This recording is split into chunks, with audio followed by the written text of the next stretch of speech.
कल हम बच्चे क्या स्टडी कर रहे थे कि हमारे पास टॉपिक था मेथड ऑफ प्रिपरेशन। तो method of preparation of ether के अंदर हमने क्या किया था कि सबसे पहले हमने यहाँ पे मेथड्स ऑफ प्रिपरेशंस के अंदर डिहाइड्रेशन ऑफ अल्कोहल्स से की थी। मतलब कि अल्कोहल से हम क्या करते हैं कि प्रोटोनेटेड डिहाइड्रेशन करते हैं। तो जब भी प्रोटोनेटेड डिहाइड्रेशन होती है तो हम किसी ना किसी एसिड को यूज करते हैं, और मोस्ट प्रोबेबली यहाँ पे जो एसिड यूज होता है दैट इज H2SO4। ठीक है। यहाँ पे आप H3PO4 भी यूज कर सकते हो क्योंकि वो भी एक स्ट्रॉन्ग ऑक्सो एसिड है। ठीक है। तो इस तरीके से हम यहाँ पे H3PO4 को भी यूज कर सकते हैं। तो अब यहाँ पे पॉइंट क्या था कि हमें टेम्परेचर के साथ बहुत ही ज्यादा डिफरेंट प्रोडक्ट मिल रहे थे डिफरेंट टेम्परेचर के ऊपर। तो अगर हम 433 टेम्परेचर रख रहे थे केल्विन के अंदर, तो हमें यहाँ पे एल्कीन की फॉर्मेशन हो रही थी, ये देखने को मिल रहा था, और साथ में वाटर रिलीज हो रहा था। दूसरे केस के अंदर अगर हम उसी अल्कोहल की 413 पे 13 केल्विन, मतलब कि हम लो टेम्परेचर को रख रहे हैं, तो वी आर गेटिंग ईथर्स। तो ईथर्स के अंदर जो बच्चे हमारे पास प्रोसेस ऑफ रिएक्शन होगा that is substitution nucleophilic unimolecular. तो यूनिमोलिकुलर का मतलब क्या था कि no carbocation will be formed. तो ये हमने कल की क्लास के अंदर स्टडी किया था, तो आज हम कंटिन्यू करते हैं आगे। ठीक है। तो हमने कल देखा कि यहाँ पे हमने इस प्रोसेस को यूज किया डिहाइड्रेशन ऑफ अल्कोहल्स को, जिसके अंदर हम टेम्परेचर लो रख रहे हैं। तो यहाँ पे इंपॉर्टेंट पॉइंट्स क्या आते हैं बच्चे? We can we can prepare symmetrical alkenes, sorry, symmetrical ethers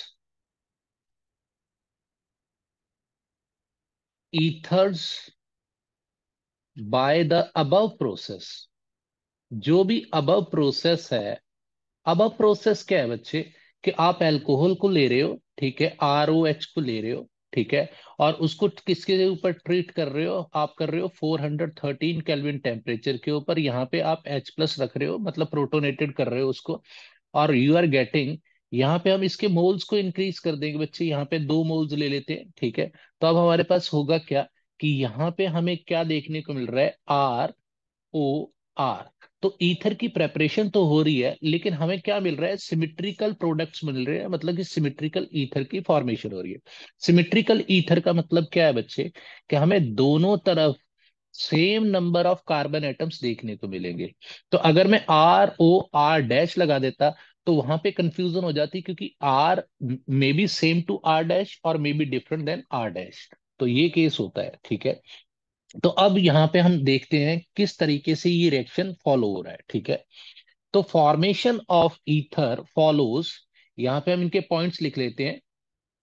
formation of ether follow कर रही थी, किसको कर रही थी? SN1 मैकेनिज्म को। तो यहाँ पे हमारे पास क्या हो रहा है बच्चे? यहाँ पे हमारे पास SN1 मैकेनिज्म हो रहा है। ठीक है। लेकिन यहाँ पे आप देखो, सॉरी, SN1 नहीं बच्चे, SN2 होगा। SN2 मैकेनिज्म होगा यहाँ पे। ठीक है। SN2 यहाँ पे नोट कर लो, बाई मॉलिक्यूलर होगा बच्चे, ये बाई मॉलिक्यूलर होगा। ठीक है। तो हमारे पास फॉर्मेशन ऑफ ईथर यहाँ पे बाई मॉलिक्यूलर फॉर्मूला हो रहा है। ठीक है। कि attack of alcohol on protonated carbon किस तरीके से हो रहा है बच्चे? हमारे पास देखो, रिएक्शन का अगर आप मैकेनिज्म देखना चाहते हो तो हम इसके मैकेनिज्म को किस तरीके से लिख सकते हैं? ठीक है। रिएक्शन के मैकेनिज्म के अंदर क्या हो रहा है? अब पॉइंट ये है कि अगर बायोमोलिकुलर है बच्चे, तो नो कार्बोकेटाइन, क्योंकि मैंने SN1 लिख दिया था। तो अगर SN1 होता तो फिर तो कार्बोकेटाइन की फॉर्मेशन होती, क्योंकि वो 2 स्टेप्स के अंदर होता। तो अगर 2 स्टेप्स के अंदर होगा तो हमारे पास कार्बोकेटाइन स्टेबल बनेगा ही बनेगा। तो इसलिए क्या होता है बच्चे, यहाँ पे मैं आपको थोड़ा सा और डिटेल दे देता हूँ कि अगर हमारे पास प्राइमरी अल्कोहल है, तो प्राइमरी अल्कोहल के अंदर प्राइमरी कार्बोकेटाइन बनेगा। और हमें पता था कि कार्बोकेटाइन की स्टेबिलिटी किस तरीके से काम करती थी, टर्शरी सबसे ज्यादा स्टेबल था, पर सेकेंडरी उससे कम था। तो अगर इससे जो हमारे पास ये प्राइमरी कार्बोकेटाइन किससे बनेगा बच्चे? ये प्राइमरी अल्कोहल से बनेगा। तो अगर प्राइमरी अल्कोहल ले रहे हो आप, तो आपके पास वो कार्बोकेटाइन नहीं बनता जो कि स्टेबल होता है। तो इसलिए वो क्या करता है कि SN2 मैकेनिज्म को फॉलो करता है, ताकि सिंगल स्टेप के अंदर ही काम हो सके। तो इसलिए SN2 होगा बायोमोलिकुलर। ठीक है। तो रिएक्शन का मैकेनिज्म यहाँ पे देख लेते हैं। तो रिएक्शन के मैकेनिज्म के अंदर क्या होता है कि पहले एक मोल, उस प्रोसेस को हम लिख देंगे प्रोटोनेशन। प्रोटोनेशन, तो प्रोटोनेशन आप कह सकते हो कि अगर H प्लस है जो बच्चे, उसका अटैक, ठीक है, यहां हम यहाँ पे लिख सकते हैं कि H प्लस का अटैक, ठीक है, अटैक लिख देता हूँ, H प्लस का अटैक जो होता है उसको हम प्रोटोनेशन कह देते हैं। तो यहाँ पे हमारे पास जो एक मोल है बच्चे, वो किस तरीके से काम कर रहा है, मान लो कि इसके पास इस तरीके से है, दो लोन पेयर्स तो ऑक्सीजन के पास प्रेजेंट ही होंगे।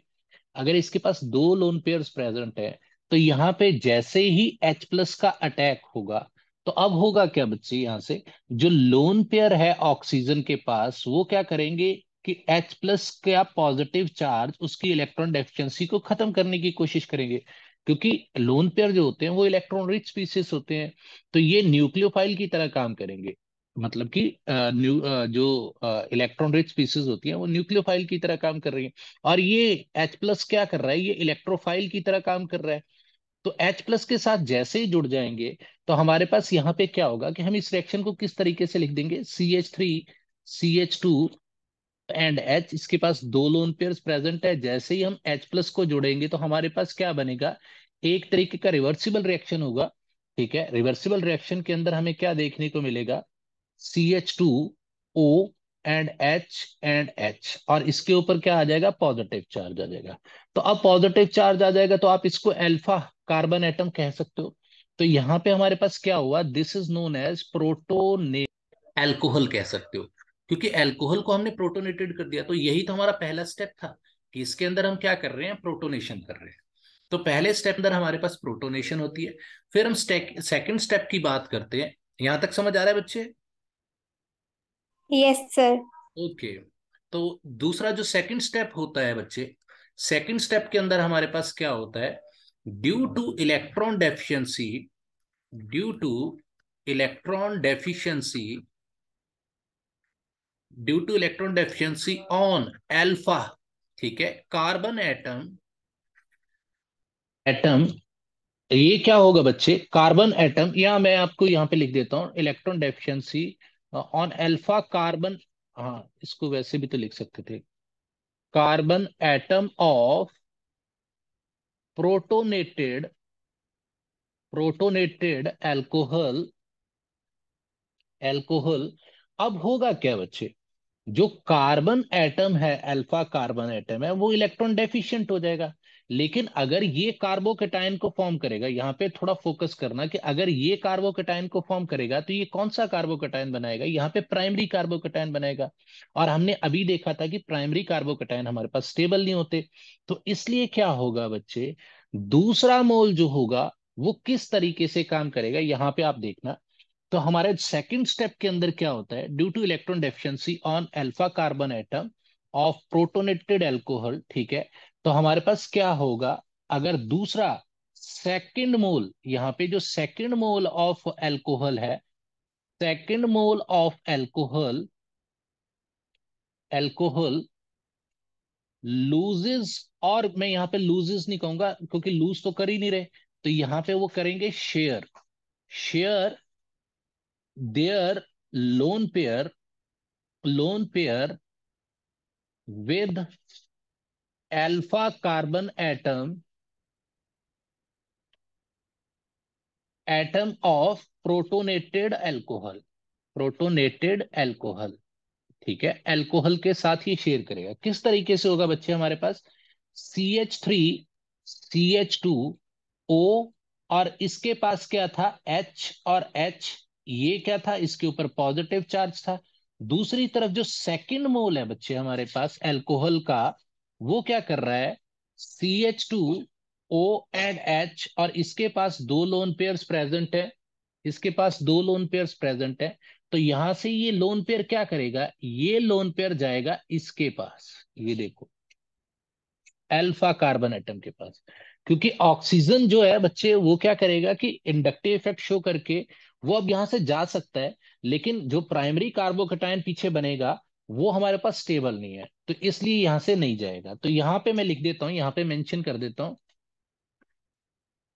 This can form, this can form primary carbocation, but that will be unstable. Unstable, तो वो अनस्टेबल होगा, तो इसीलिए ये क्या करेगा, ये फॉलो करेगा SN2 मैकेनिज्म। तो ये फॉलो करेगा, सो इट फॉलोज, ठीक है, इट फॉलोज SN2 मैकेनिज्म। तो SN2 मैकेनिज्म जैसे ही होगा बच्चे, जैसे ही होगा, तो हमारे पास होगा क्या बच्चे यहाँ पे, अब थर्ड स्टेप आ जाएगा। तो थर्ड स्टेप के अंदर क्या होगा, थर्ड स्टेप के अंदर हमारे पास, अब इसके पास जो इंटरमीडिएट बन गया था उसको हम कहेंगे, थर्ड स्टेप के अंदर क्या होगा, डीप्रोटोनेशन। डीप्रोटोनेशन, तो डीप्रोटोनेशन किस तरीके से होगा उसको भी आप देख लो। डीप्रोटोनेशन के साथ हमारे पास क्या होगा, कि जैसे ही हमारे पास CH3 CH2, और इसके साथ क्या जुड़ गया था बच्चे, ऑक्सीजन। ऑक्सीजन के साथ था हाइड्रोजन, हाइड्रोजन के साथ था हमारे पास CH2, फिर था हमारे पास CH3, और इसके ऊपर था हमारे पास पॉजिटिव चार्ज। तो अब ये डीप्रोटोनेशन कैसे करेगा, कि इस ऑक्सीजन के ऊपर अब पॉजिटिव चार्ज आ चुका है, इस पॉजिटिव चार्ज को खत्म करने के लिए ये क्या करेंगे, कि इसका इलेक्ट्रॉन पेयर अपने पास ले आएंगे, और इसको एज अ H पॉजिटिव यहां से रिलीज कर देंगे। तो ये जो हमारे पास हाइड्रोजन था, ये एज अ H+ यहां से रिलीज हो जाएगा। तो इसी रिलीज को हम क्या कहते हैं, this is known as deprotonation. Protonation, तो ये एक तरीके का मैकेनिज्म है। अब देखो बच्चे, हमारे पास कार्बोकेटायन की फॉर्मेशन नहीं हुई, क्योंकि हमने यहाँ पे मेंशन किया है कि SN2 को फॉलो करेगा, क्योंकि प्राइमरी कार्बोकेटायन यहाँ पे अनस्टेबल फॉर्म हो रहा था। अगर वो अनस्टेबल था तो यहाँ पे उसकी फॉर्मेशन ही नहीं होगी, ठीक है। और ये जो डीप्रोटोनेशन का स्टेप होता है, ये बच्चे बहुत ही फास्ट होता है, ये बहुत फास्ट होता है। तो अगर यहाँ पे हम देखें तो हमारे पास प्रोडक्ट अब क्या बन गया, हमारे पास प्रोडक्ट बन गया CH3 CH2O CH2 and CH3। तो यहां पे हमारे पास सिमिट्रिकल सिमिट्रिकल ईथर की फॉर्मेशन हो गई। तो हमारे पास यहाँ पे सिमिट्रिकल ईथर की फॉर्मेशन हो गई। और दूसरा, ये फास्ट स्टेप का क्या फायदा हुआ यहाँ पे, the deprotonation is very fast, so it will not affect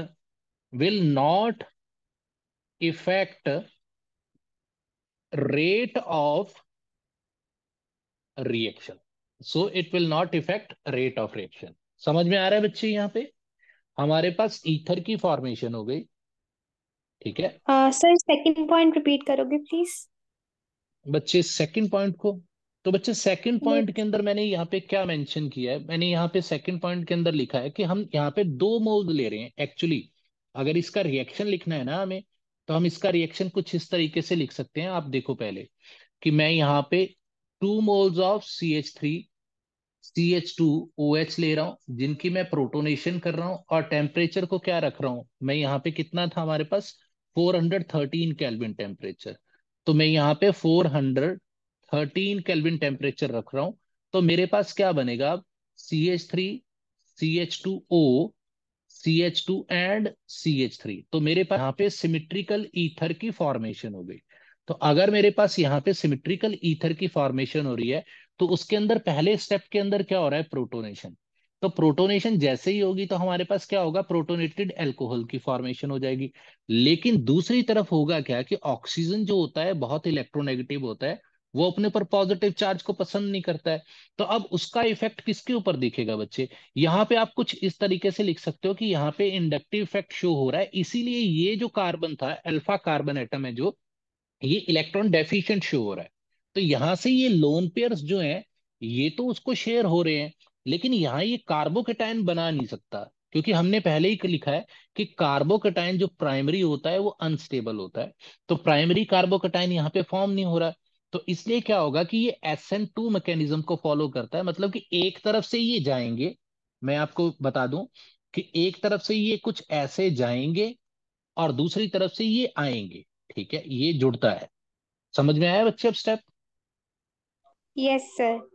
तो SN2 मैकेनिज्म के अंदर हमारे पास क्या हो रहा था बच्चे, सिंगल स्टेप के अंदर रिएक्शन हो रहा था। लेकिन उसके बाद हमने क्या कहा, प्रोटोनेशन और डीप्रोटोनेशन। तो ये स्टेप्स जो हैं ये बहुत फास्ट होते हैं, इसीलिए मैंने यहाँ पे लिख दिया the deprotonation is very fast so it will not effect rate of reaction. तो अब ये रेट ऑफ रिएक्शन पे तो ऊपर असर तो डाल ही नहीं रहे, तो इसलिए हमारे पास जो ऑर्डर ऑफ रिएक्शन है वो भी सेम रहता है। ठीक है, SN2 मैकेनिज्म को फॉलो किया जाता है। ठीक है, यस समझ में आ सर। रहा है बच्चे? Okay, this case is only for primary. बच्चे मैं यहाँ पे आपको बता कि this is only for primary, क्योंकि अगर हम सेकेंडरी को बनाना चाहेंगे और टर्शरी के साथ ही रिएक्शन करना चाहेंगे तो हमारे पास रिएक्शन के जो प्रोडक्ट होंगे वो डिफरेंट आएंगे। ठीक है, तो उन्हीं पॉइंट्स को लिखते हैं। पहले हमने क्या कहा, मैं यहाँ पे सीधा लिख ही देता हूँ, मैकेनिज्म विद प्राइमरी एल्कोहल्स। ठीक है, यहाँ पे हम प्राइमरी अल्कोहल्स को यूज कर रहे हैं, और यहाँ पे हमारे पास फॉर्मेशन भी क्या हो रही है, सिमेट्रिकल ईथर्स की फॉर्मेशन हो रही है। ठीक है, ये याद रखना चीज को। ठीक है, अब यहाँ पे हम थोड़ा सा इनके ऊपर पॉइंट्स के ऊपर हाईलाइट करते हैं कि किस किस तरीके से हमें यहाँ पे डिफरेंस देखने को मिलेंगे। ठीक है, तो सबसे पहली पॉइंट क्या है कि इंपॉर्टेंट कंडीशंस। इंपॉर्टेंट कंडीशंस क्या थी, मैं यहाँ पे मेंशन कर दूं कि इंपॉर्टेंट कंडीशंस क्या है, कि अगर ये रिएक्शन आप कर भी रहे हो तो इंपॉर्टेंट कंडीशंस क्या होनी चाहिए। पहली कंडीशन क्या थी, अगर हम 413 केल्विन से बढ़ा रहे थे टेम्परेचर को, फिर तो हमें एल्कीन मिल रही थी। तो यहां से सबसे पहले द टेम्परेचर, ठीक है, द टेम्परेचर मस्ट बी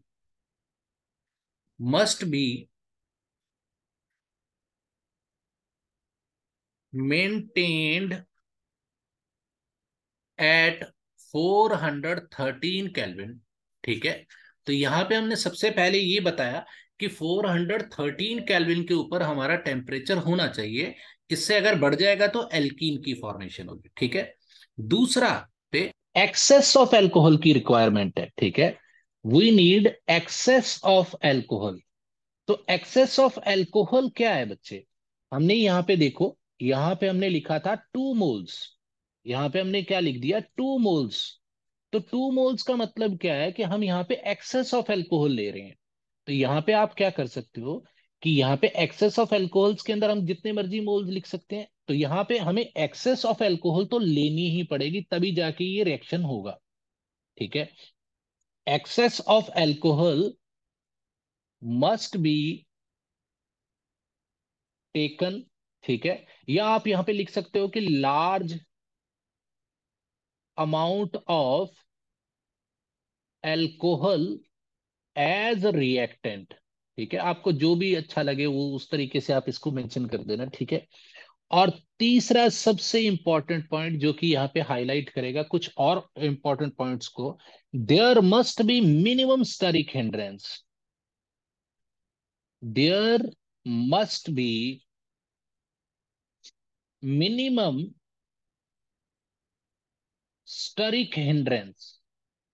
तो हिंड्रेंस जो है हमारे पास वो सबसे कम होनी चाहिए। तो हिंड्रेंस क्या थी बच्चे, हिंड्रेंस हमारे पास रुकावट थी। तो रुकावट अगर हम प्राइमरी को देखते हैं, तो प्राइमरी की तो अभी हमने बात की। ठीक है, तो प्राइमरी इस रिएक्शन को कर रहा है, तो यहां पे हम लिख सकते हैं so only primary alcohols will give the above reaction. But अगर हम सेकेंडरी और टर्शरी से करना चाहेंगे, सेकेंडरी एंड टर्शरी एल्कोहल्स को यूज करेंगे बच्चे, then we get then we get a mixture of ether and alkene and alkene only. तो यहां पे मैं लिख दूं मैंने यहां पे क्या लिखा है, ये हमें किसके साथ मिलेगा, ये हमें सेकेंडरी के साथ मिलेगा, और एल्कीन ओनली किसके साथ मिलेगा, ये हमें टर्शरी के साथ मिलेगा। समझ में आ रहे हैं बच्चे ये पॉइंट्स? Yes sir. क्योंकि अब देखो बच्चे, टर्शरी अल्कोहल जो है वो तो बाहें फैला के खड़ा है चारों तरफ को। ठीक है, उसके पास 3 अल्काइल ग्रुप्स लगे हैं। सेकेंडरी के पास क्या है बच्चे, उसके पास दो अल्काइल ग्रुप्स हैं। दो एल्काइल ग्रुप्स बाहें फैला के हाइड्रोजन को जोड़ के खड़े हैं। तो इसका मतलब क्या है कि उसके अंदर स्टरिक हिंड्रेंस टर्शरी के अंदर सबसे ज्यादा है। तो टर्शरी अगर करने जाओगे तो आपको एल्कीन्स ओनली मिलेंगे।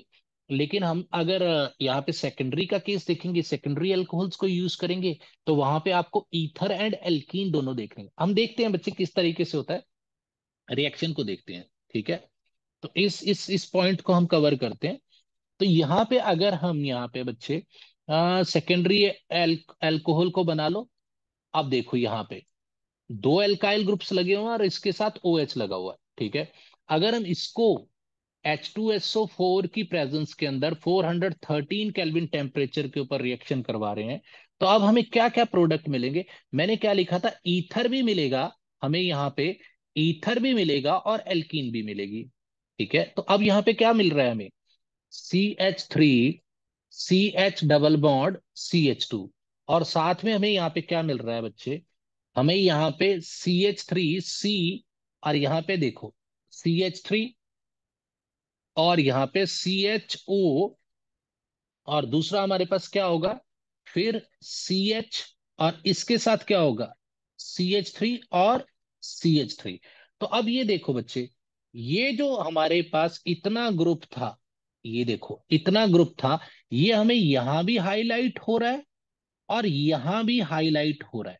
तो अब ये दोनों, तो अब पॉइंट ये है कि कुछ मोल्स जो है वो एल्कीन की फॉर्मेशन करेंगे और कुछ ईथर्स की फॉर्मेशन करेंगे। तो यहाँ हमें कुछ ईथर्स भी देखने को मिलेंगे, यहाँ पे हमें एल्कीन भी देखने को मिल रही है, जैसे हमने यहाँ पे लिखा है, ये देखो ऊपर हमने सेकेंडरी के केस के अंदर, और ये क्या है, सेकेंडरी अल्कोहल ही तो है। सेकेंडरी अल्कोहल के अंदर हमें एल्कीन भी देखने को मिला और यहाँ पे हमें ईथर भी देखने को मिला। तो ईथर यहाँ पे क्या होता है, ये एक माइनर प्रोडक्ट है, माइनर प्रोडक्ट मतलब कम बन रहा है, और एल्कीन यहाँ पे जो है मेजर प्रोडक्ट है, ये यहाँ पे मेजर प्रोडक्ट है। ठीक है, यहाँ तक समझ आ रहा है बच्चे। अब हम टर्शरी का भी करके देखते हैं। तो टर्शरी की बच्चे, ये हमने पहले भी रिएक्शन कवर कर रखा है बच्चे, मैं यहाँ पे कुछ इसी तरीके से लिख देता हूँ। ठीक है, CH3, और इसको मैं थोड़ा इस तरीके से लिख रहा हूं। ठीक है, क्योंकि मैंने आपको पहले भी, आपको याद आ जाएगा कि यहाँ पे हमने इसी तरीके से किया था। तो अगर मैं इसकी प्रोटोनेशन करने जाता हूँ बच्चे, ये हमने पहले भी रिएक्शन कवर किया हुआ है, यहाँ पे H2SO4 लिख रहा हूँ और 413 केल्विन टेम्परेचर दे रहा हूँ। तो अब ये जो H प्लस इसके अंदर से निकलेगा वो क्या करेगा बच्चे, इसके जो लोन पेयर्स हैं उनके साथ अटैक करेगा और ये लोन पेयर्स इसको दे देंगे। तो अब हमारे पास क्या होगा कि जैसे ही इसका, मैं यहाँ ना इंटरमीडिएट बना देता हूँ बच्चे, इसका इंटरमीडिएट बना देता हूं ताकि आपको फिर से एक बार रिएक्शन रिवाइज हो जाएगा। तो यहाँ पे इसका इंटरमीडिएट क्या बन रहा है बच्चे, अब देखो कार्बन के साथ ऊपर CH3 है, यहाँ भी CH3 है, और यहाँ पे तीन हाइड्रोजन, मैंने जान के इसको लिखा है आप यहाँ पे, क्योंकि these act as a hyper conjugates. तो इसके पास वैसे 9 हाइपर कंजुगेट्स हैं, तो कोई भी अल्फा हाइड्रोजन की तरह निकल सकता है यहां से। ठीक है, तो अब हो क्या रहा है बच्चे, ये देखो ऑक्सीजन के साथ हाइड्रोजन जुड़ गया और ये इस तरीके से जुड़ गए। तो इसको आप कुछ ऐसा भी बना सकते हो, कोऑर्डिनेट बॉन्ड है, तो इसके ऊपर अगर पॉजिटिव चार्ज आएगा, तो अब यहाँ पे क्या हो रहा है कि इंडक्टिव इफेक्ट पैदा हो रहा है। इंडक्टिव इफेक्ट क्या होगा, बहुत ज्यादा होगा, लेकिन जो रिजल्टिंग ये पॉजिटिव चार्ज शिफ्ट होके कार्बन पे आ जाएगा। तो अब होगा क्या बच्चे, ये यहां से, मैं इससे हाईलाइट से कर देता हूं, ये यहां से निकल जाएगा। तो हमारे पास पीछे क्या बच गया, इसके ऊपर पॉजिटिव चार्ज बच जाएगा। तो अब इस केस के अंदर हमारे पास कार्बोकेटाइन क्यों बन रहा है, बिकॉज टर्शरी कार्बोकेटाइन, यहां पे मैं लिख देता हूं, टर्शरी कार्बोकेटाइन बन रहा है, केटायन बन रहा है। तो टर्शरी कार्बोकेटाइन किस तरीके से रिएक्शन करेगा, ये तीन अल्फा हाइड्रोजन्स, ये तीन अल्फा हाइड्रोजन्स, ये इसके पास तीन अल्फा हाइड्रोजन्स, और ये क्या कर रहा है बच्चे, अब इसके ऊपर था पॉजिटिव चार्ज। तो अब ये क्या करेगा कि ये अल्फा हाइड्रोजन जो है ये एज अ H प्लस निकल जाएंगे यहां से। ठीक है, रिलीज हो जाएगा। या आप इसको डी प्रोटोनेशन लिख सकते हो। तो ये जो डबल बॉन्ड के इलेक्ट्रॉन्स थे बच्चे, ये कहाँ पे आ जाएंगे, यहाँ पे आ जाएंगे। तो हमारे पास रिजल्टिंग क्या बन जाएगा, तो मैं यहाँ पे लिख देता हूं, रिजल्टिंग हमारे पास क्या बनेगा, कार्बन के साथ ऊपर भी CH3 आ जाएगा, इधर भी CH3 आ जाएगा, और इधर डबल बॉन्ड के साथ CH2 आ जाएगा। तो अब यहाँ पे हमें क्या मिल रहा है बच्चे, वाटर मॉलिक्यूल तो हमें यहीं से मिल गया था, ये देखो, वाटर मॉलिक्यूल तो हमें यहीं से मिल गया था, ये रहा वो वाटर मॉलिक्यूल। तो अब हमारे पास क्या है, डिहाइड्रेशन हुई तो है, लेकिन अब क्या है, और ये H प्लस ने उस H प्लस की कमी को भी पूरा कर दिया। H2SO4 को एज अ कैटलिस्ट यूज किया उसने, पहले H प्लस को प्रोटोनेटेड किया उसने अपने आप को, फिर उसने डीप्रोटोनेटेड कर लिया। तो अब हमारे पास H प्लस तो फिर से निकला है, तो इसके साथ हमें वाटर मॉलिक्यूल मिल जाएगा। तो ये रिएक्शन कुछ इस तरीके से चलेगा। समझ में आ रहा है बच्चे? Yes yes sir. सर। हाँ बच्चे, मैंने ज्यादा स्टेप्स बना दिए, वैसे तो है सिंपल ही है। तो अब यहाँ पे देखो बच्चे, ये एल्कीन्स ओनली विद टर्शरी, तो टर्शरी के साथ क्या है, सिर्फ एल्कीन्स मिल रहे हैं, क्योंकि टर्शरी कार्बोकेटायन फॉर्म करेगा ही करेगा। तो इस तरीके से क्या होता है कि हमारे पास टर्शरी जो होते हैं, तो मैं इनको एक लाइन के अंदर लिख देता हूँ, क्योंकि ये इंपॉर्टेंट पॉइंट्स हैं। ठीक है।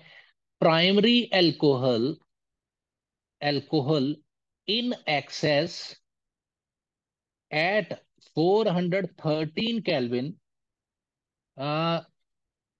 गिव्स, यहाँ पे क्या था, ईथर एंड वाटर भी लिख लो बच्चे आप, क्योंकि डिहाइड्रेशन था। तो सेकेंडरी एल्कोहल इन एक्सेस ही ले लो। ठीक है। एट 413 केल्विन गिव्स, यहाँ पे क्या दे रही थी, ईथर प्लस क्या मिल रहा था हमें, एल्कीन। तो एल्कीन तो वैसे मेजर प्रोडक्ट था, तो ये मेजर प्रोडक्ट यहाँ पे मेंशन कर देता हूं। और टर्शरी एल्कोहल्स जो थी, वो क्या कर रही थी, वो यहाँ पे हमें सिर्फ और सिर्फ एल्कीन्स ही दे रही थी। ठीक है। और साथ में वाटर मॉलिक्यूल निकल रहा था। तो एल्कीन्स निकल रही थी टर्शरी के केस के अंदर, अगर हम सेम कंडीशन रखते हैं। ठीक है बच्चे? Yes sir. ठीक है। थोड़ा सा बच्चे, पॉइंट क्या है कि हमने पहले इफेक्ट्स को, सारों सब इफेक्ट्स को स्टडी किया हुआ, हाइपर कंजुगेशन भी मैंने थोड़ा सा आपको एक्सप्लेन कर दिया था, और मैंने आपको क्लासेस वगैरह सेंड की थी। तो हाइपर कंजुगेशन, इंडक्टिव इफेक्ट, ये सब कार्बोकटाइन की स्टेबिलिटी, ये सब मिलके क्या करते हैं, उस चीज के ऊपर आपको ज्यादा फोकस करना है। ठीक है। तो अगर आपके पास प्राइमरी कार्बोकटाइन बन रहा है, तो आप ये सोचो कि प्राइमरी कार्बोकटायन जो है वो SN1 मैकेनिज्म को फॉलो करेगा, नहीं, वो SN2 को फॉलो करेगा।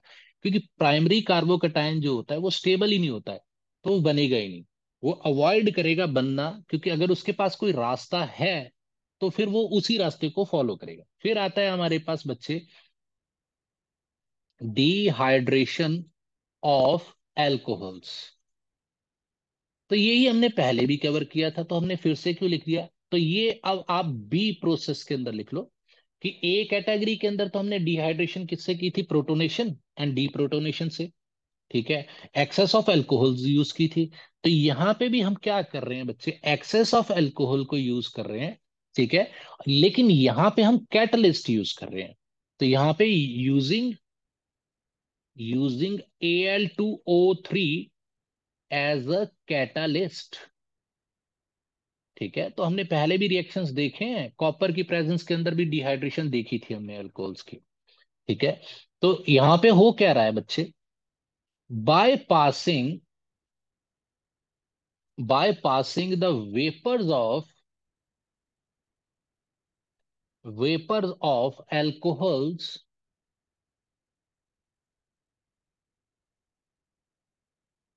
over a heated catalyst।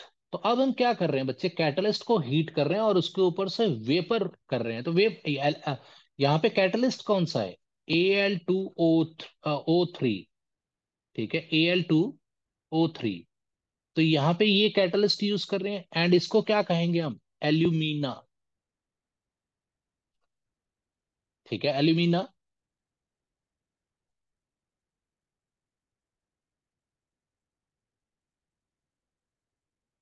ठीक है। तो एल्यूमिना एज अ कैटलिस्ट लिया एट अबाउट 525 केल्विन टेम्परेचर। तो ये बच्चे आप इस तरीके से लिख सकते हो कि अगर आपको नहीं याद आ रहा, स्पेसिफिक नंबर नहीं याद आ रहा, तो आप अबव 500 केल्विन भी लिख सकते हो। ठीक है। हाँ, पहले जैसा जैसा पिछला रिएक्शन था उसके अंदर ये स्पेसिफिक ना हो कि 513 केल्विन से मतलब लो टेम्परेचर वहां पे मेंशन किया हुआ है उन्होंने बकायदा। तो इसलिए वहां पे हमें 513, सॉरी 413 केल्विन मेंशन करना ही पड़ेगा। ठीक है। तो इसके अंदर क्या हो रहा है बच्चे, यहाँ पे हम सीधा एग्जांपल्स की बात करते हैं। ये ओ एच है और मैं इसको उल्टा लिख रहा हूँ ऐसा, इस तरीके से, C2H5। और इसको जैसे ही हम Al2O3 के अंदर हीट कर रहे हैं, हीटेड Al2O3 के ऊपर से वेपर्स ऑफ इथेनॉल को पास कर रहे हैं, तो अब यहाँ पे डिहाइड्रेशन हो रही है। तो डिहाइड्रेशन किस तरीके से होगी, मैं यहाँ पे टेम्परेचर को लिख देता हूँ 525 केल्विन। तो अब हमारे पास क्या होगा कि यहां से एक, और ये कुछ ऐसा चलेगा। ठीक है। तो ये इसको साथ में लेके ऐसे निकल जाएंगे यहां से। ठीक है। ये निकल गए एज H2O, और इसको हम माइनस लिख देते हैं। तो अब ये जो होगी फ्री वैलेंसी, और ये जो इसकी फ्री वैलेंसी है, ये आपस में कंबाइन कर देंगे। तो मैं यहां से ऐसा शो कर देता हूं, ये आपस में जुड़ जाएंगे। ठीक है। तो मैं इसको जोड़ता नहीं हूं अभी यहाँ पे। इस तरीके से आपको पता चल जाएगा कि रिएक्शन कैसे हुआ। तो हमारे पास क्या हुआ, अब हमारे पास C2H5 ऑक्सीजन और C2H5। तो यहाँ पे हमारे पास क्या बन गया बच्चे, यहाँ पे हमारे पास ईथर की फॉर्मेशन हो गई। ईथर बन गया और साथ में हमें वाटर भी मिलेगा, क्योंकि डिहाइड्रेशन तो है। ठीक है। डिहाइड्रेशन तो है। और यहाँ पे भी बच्चे वही रूल्स थोड़े से फॉलो होंगे। ठीक है। यहाँ पे भी वही रूल्स फॉलो होंगे। It is only for, it only for primary alcohols. ठीक है। प्राइमरी अल्कोहल्स, अगर हम प्राइमरी अल्कोहल्स की बात कर रहे हैं, तो इसका मतलब आप क्या कर रहे हो, प्राइमरी अल्कोहल्स की बात कर रहे हो, तो इसका मतलब आप लीस्ट स्टरिक हिंड्रेंस, मैं यहाँ पे मेंशन ही कर देता हूँ,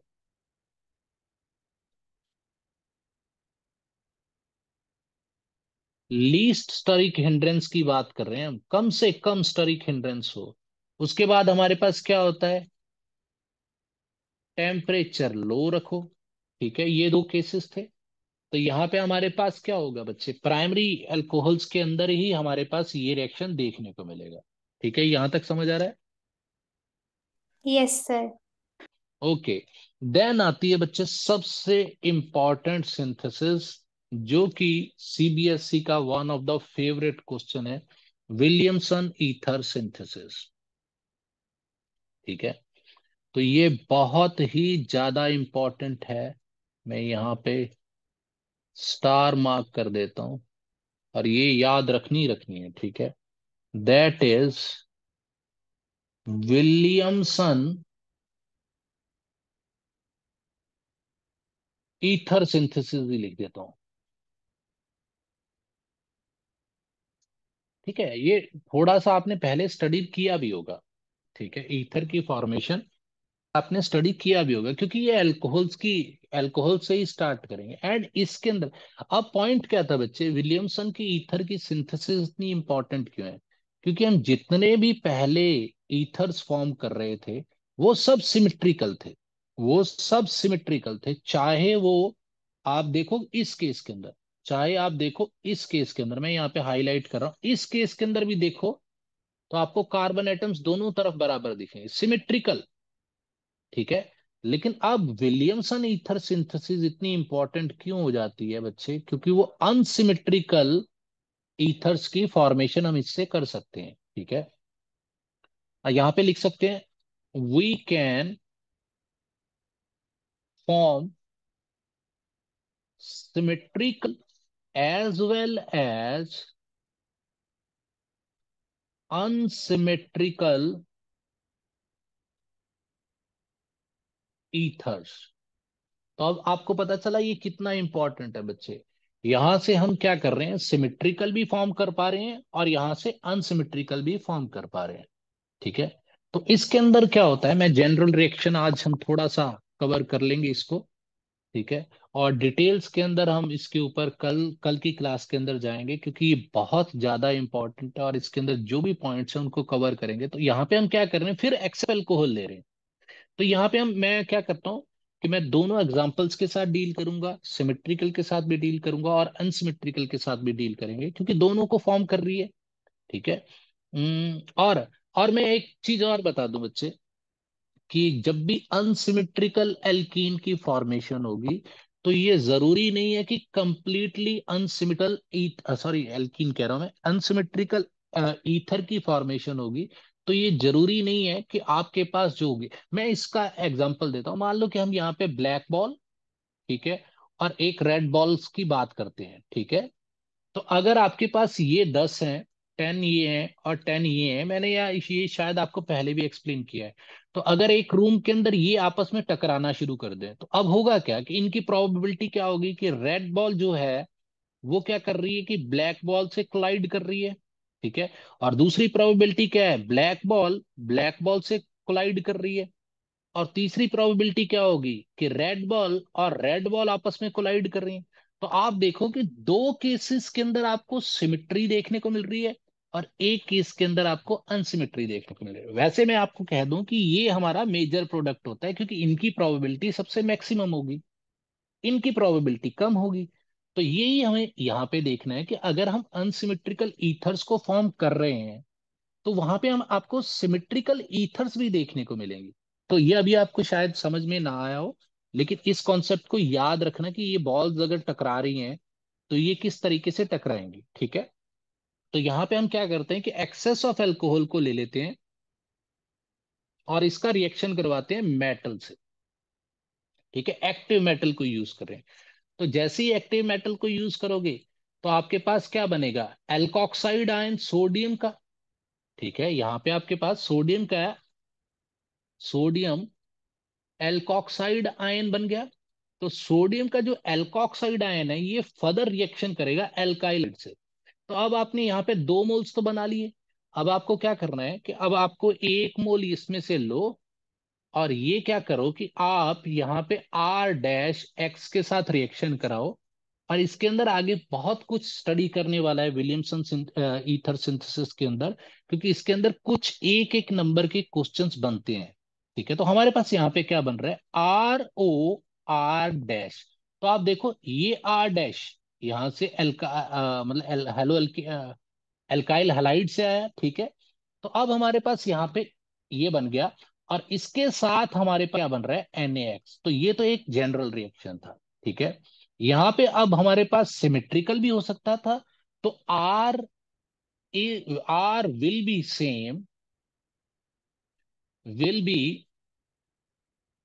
सेम एज आर डैश, और मे बी नॉट, और मे बी नॉट, ठीक है। तो ये आप समझ गए होंगे कि मैंने यहाँ पे क्या लिखना चाहा। आर में बी सेम, मैं आर में बी सेम कर देता हूँ यहाँ पे, R may be same as R dash और में बी नॉट। तो इसका मतलब अगर दोनों आर और आर डैश सेम होंगे, तो हमारे पास सिमेट्रिकल प्रोडक्ट बन रहा है, और अगर आर और आर डैश डिफरेंट होंगे, तो हमारे पास अनसिमेट्रिकल प्रोडक्ट बन रहा है। तो इसलिए हमारे पास दोनों ही प्रोडक्ट्स की फॉर्मेशन होगी, ठीक है। यहां तक समझ आ रहा है बच्चे? Yes sir. ओके।